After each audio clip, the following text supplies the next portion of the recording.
ఎగిరేటి ఏనుగొచ్చి పలికేటి జింకలొచ్చి నడిచేటి చేపలొచ్చి అడవికి రమ్మనగా ఆ కోనల్లో కొమ్మల్లో ఉయ్యాలుగేసి ఆ కొమ్మల్లో పళ్ళన్నీ రుచి చూసి ఆ పళ్ళల్లో మైకంతో మోహం కమ్మేసి చలిగా గిలిగా తొలిగా త్వరగా అటుగా ఇటుగా మరి నువ్వే నాకు ముద్దిస్తావని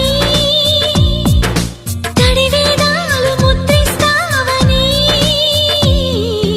నమ్మడానికి ఎంత బాగుందో నీకోసం రెక్కల గుర్రం ఎక్కి వస్తానని పగడపు దీవికి నిన్నే నేను తీసుకెళ్తానని ఇక ఏ నాటికి